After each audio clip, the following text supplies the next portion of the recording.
Hello, this is Dr. Bob Evans, and welcome to our podcast, Parental Alienation from Couch to Courtroom and Beyond.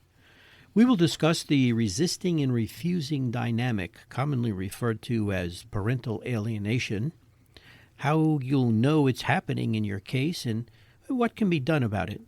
Parental alienation can cause stress and trauma in high-conflict cases. These podcasts focus on how attorneys and mental health professionals can support families and children. Well, welcome. This looks like episode number 10, I think, in our little series.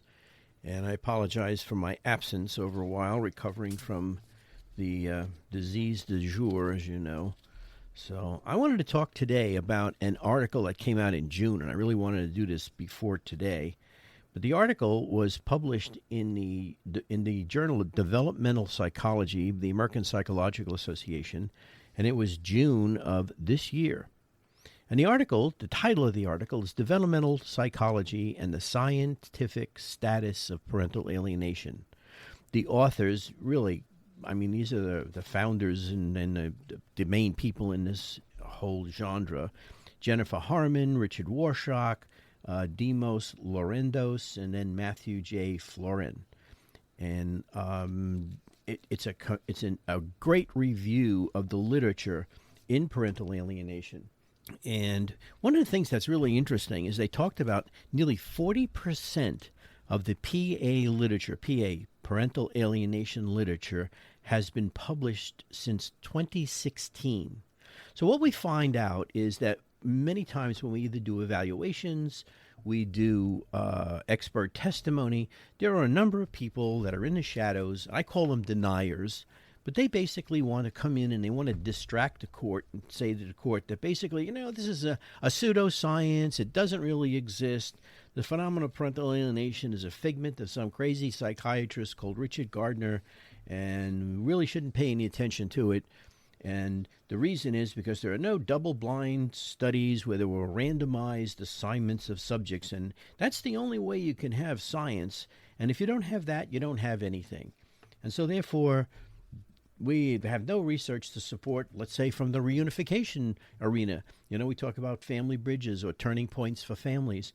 There's no research to support that, these programs are effective. And in fact, they probably hurt children a whole lot. I've heard that. Actually, I had somebody in court once tell me, isn't it true that in family bridges, there's 4 psychologists hold the kid down on the ground and they yell at him saying that your parents are lying to you, your mother's lying to you, or your father's lying to you, and admit that. And I said, no, that really doesn't happen.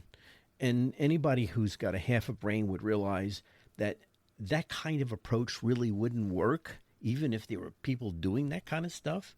Anyhow, the detractors are out there. They're multiplying, apparently, and they're very, very present in many, many cases. But one of the things that I found fascinating about this article, and it's a very substantial article, and I'm not going to go through the whole thing today. Obviously, I can't. But one of the things they talked about was not only in terms of the research being very contemporary, but it's a robust field. They looked at over 213 documents with empirical research that supports the scientific basis of parental alienation, frankly, beyond question. So one of the things that they talked about was an interesting piece in terms of the relationship between parents and how that basically can affect the psychological state of the child and their psychological development. So it's the conflict between two parents can really have a negative effect on children as they're experiencing this whole phenomenon. And it's not just, going into parental alienation. We're talking about conflict with parents who are going through a divorce or significant others who are, breaking up a relationship. And so the conflict really impairs a child's relationship with their parents. So it's a parent-child relationship issue, as Dr. Burnett obviously talked about at one point. And it leaves children much more vulnerable to affective, behavioral, and cognitive problems. And basically their work was basically looking at factors and processes that mediate these connections with children. So the conflict between parents actually forms a triangulation, if you will, between the children and their parents. And at some point, it leads to a real change in the child's relationship. They try and stay out of the conflict, which we know is what normal children try and do. And so there's basically they're looking at feeling caught in the middle. They're stuck and they don't know how to get out of it.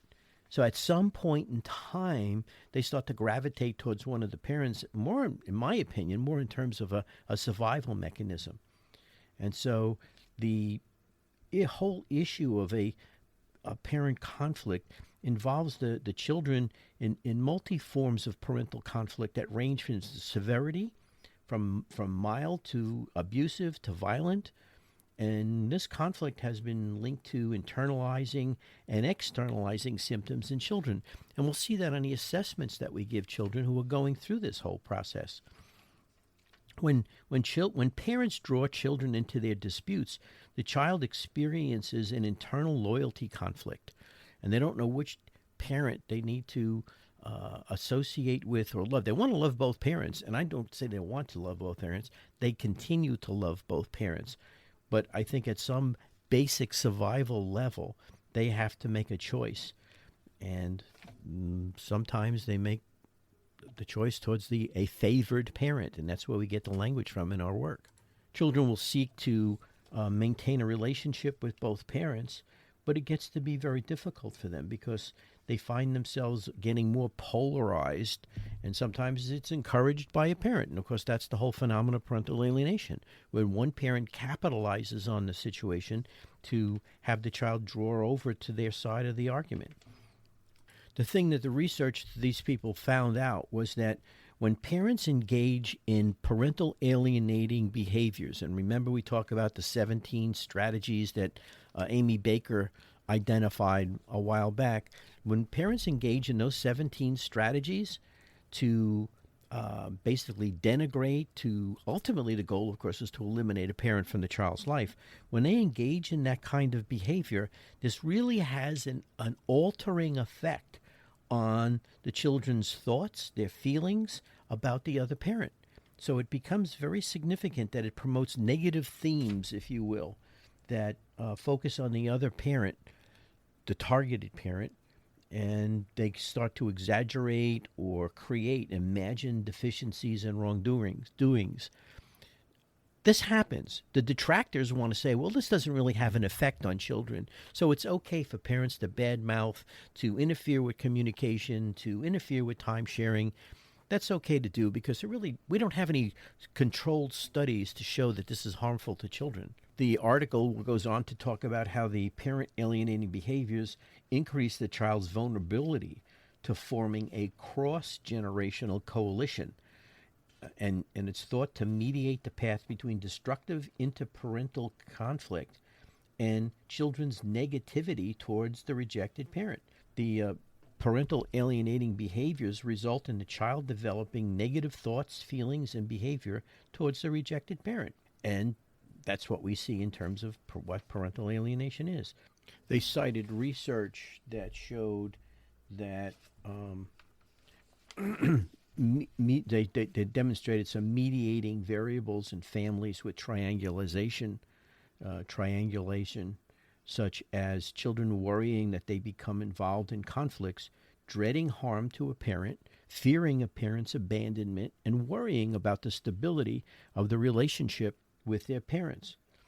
Children who align with one parent against the other parent appear to welcome being involved in parental disputes. Now note that this is a change because normally children don't want to get involved in the middle and they don't participate.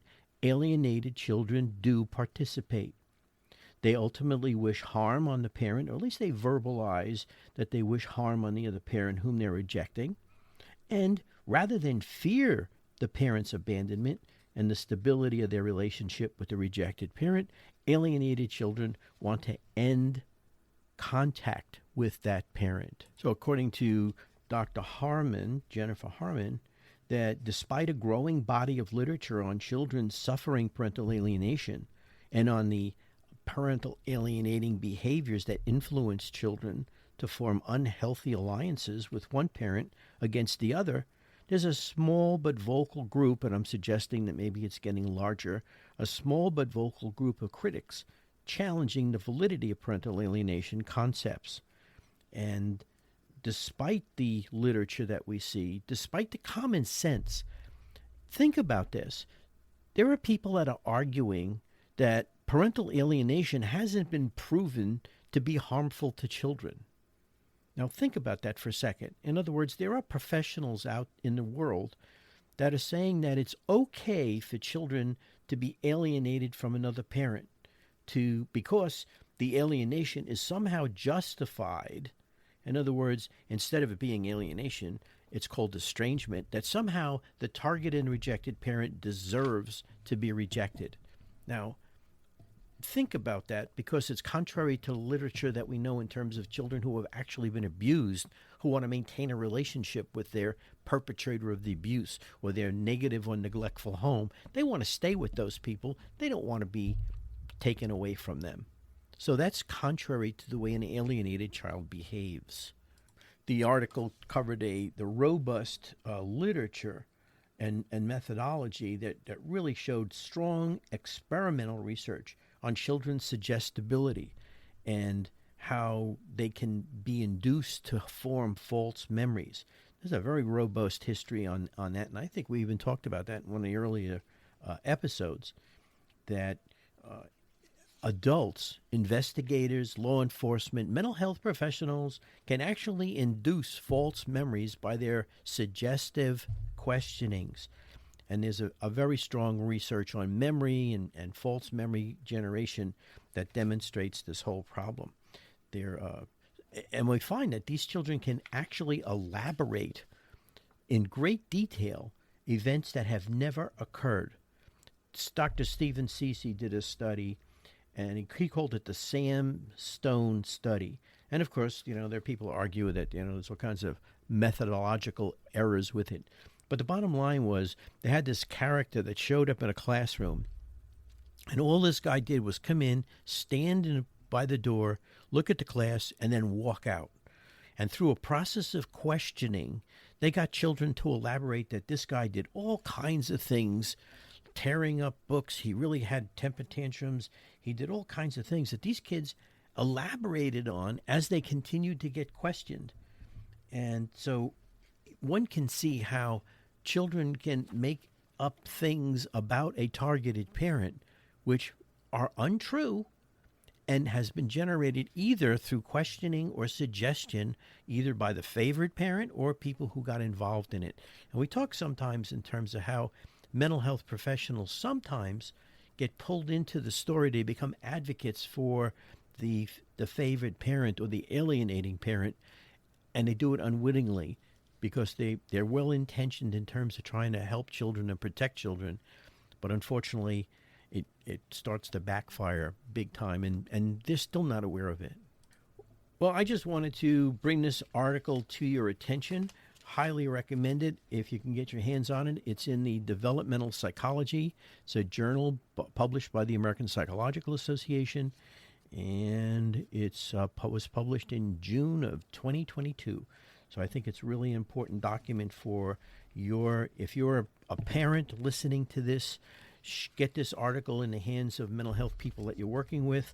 Get the article in the hands of your attorney.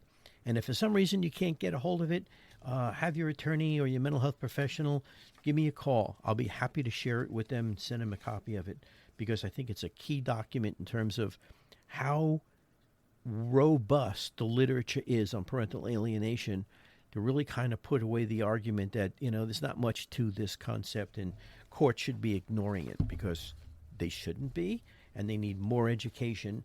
Attorneys need more education. Mental health people need more education on this process. So again, I thank you. Sorry I've been out for so long, but it's good to be back, and hopefully I can start to do some more of these podcasts with a little more frequency than I have been. You take care. Thank you very much. Thank you so much for joining us today. For more information on this topic, please visit www.drbobevans.com or www.naopas.com. We offer classes for both legal and mental health professionals to help educate them on the signs and strategies of parental alienation and how to move forward for a healthier environment for the children of divorce. Please visit www.naopas.com and sign up for our courses and use coupon code PODCAST for a 50% discount.